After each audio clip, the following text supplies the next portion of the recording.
আপনার ছেলে তো এখনো জিন্দা। কত মানুষের ছেলে আজকে দুনিয়াতে নেই। কত মানুষ আজকে দুনিয়া থেকে বিদায় হয়ে গেছে। আজকে আপনার স্ত্রী, আমাদের আসিফ স্যারের মা সে অপেক্ষায় আছে, দেখবে। কিন্তু হাজারো মা আছে তারা এখন দেখবে না তাদের সন্তান।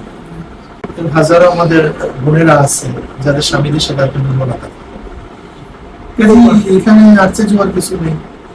আর আপনারা তো জানেন, রক্ত, ত্যাগ এবং কুরবানির মাধ্যমে জাতি গড়ে, এটা হলো জাতির রাহনুমাই। এর মাধ্যমে জাতি পথ প্রদর্শন।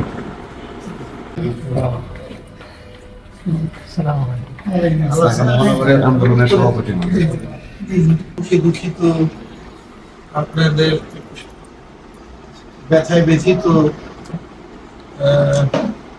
শুধু স্মরণ জানানোর জন্য আসছে।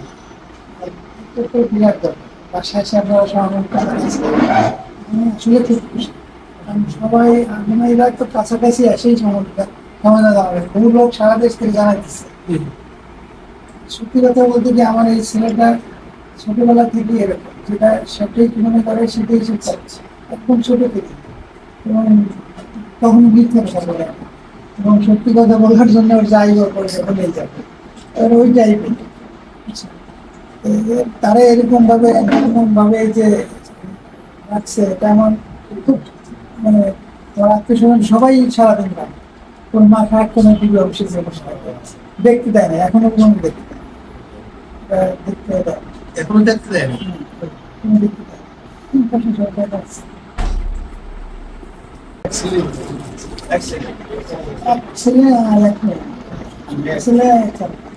ছেলেটা তো ওইটাই, ও এখান থেকে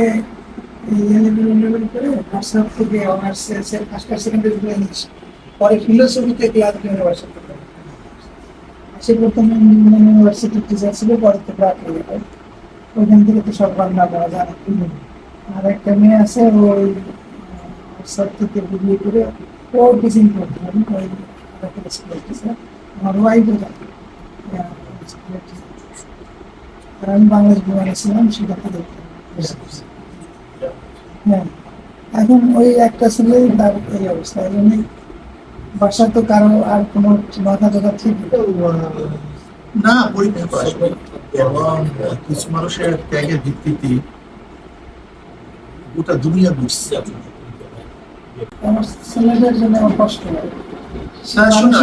ভাবে সবসময় ছেলেদের, সে সবসময় ছাত্রদের ব্যাপারে ভাবে যে আমাদের দেশের এই ভবিষ্যৎ ছেলেরা কি করবে। এখন এই বাড়তে বাড়তে এখন নিজেই না, আপনার ছেলে তো এখনো জিন্দা। কত মানুষের ছেলে আজকে দুনিয়াতে নেই। কত মানুষ আজকে দুনিয়া থেকে বিদায় হয়ে গেছে। আজকে আপনার স্ত্রী, আমাদের আসিফ স্যারের মা সে অপেক্ষায় আছে, দেখবে। কিন্তু হাজারো মা আছে তারা এখন দেখবে না তাদের সন্তান। হাজারো আমাদের বোনেরা আছে যাদের স্বামীদের সাথে এখন না থাকে। এখানে আশ্চর্য হওয়ার কিছু নেই।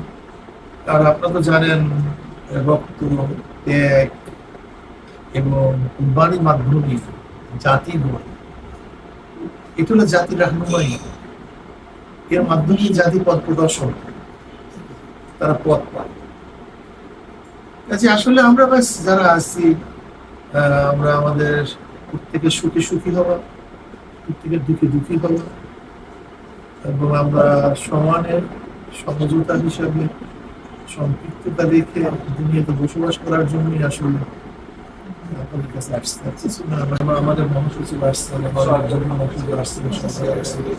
সবাই দায়িত্বশীল আসছে। আমি বুঝতে পারছি। এবং আমরা ইনশাআল্লাহ আশা করি আপনাদের পাশে আছি, ছিলাম, আছি, থাকবো ইনশাআল্লাহ।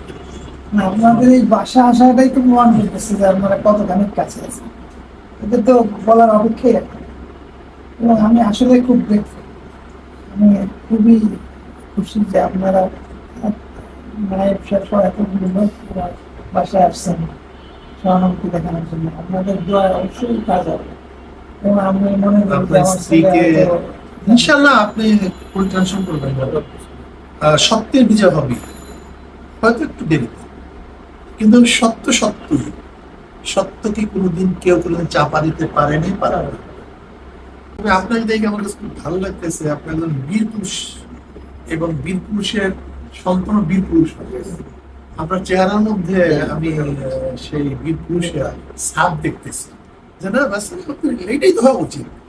দেখুন কি আর বাপ কি হবে, যে হয়েছে হয়েছে। আমাদের সাহাবাদের মধ্যে এরকম ছিল যে মা সন্তানকে যুদ্ধের ময়দানে পাঠাইছে, শহীদ হয়েছে, সে শুক্রিয়া আদায় করছে। এইটাই তো একজন বীর পুরুষদের পরিবারের হওয়া উচিত। যা হবে হবে, চিন্তা করবে কি আছে।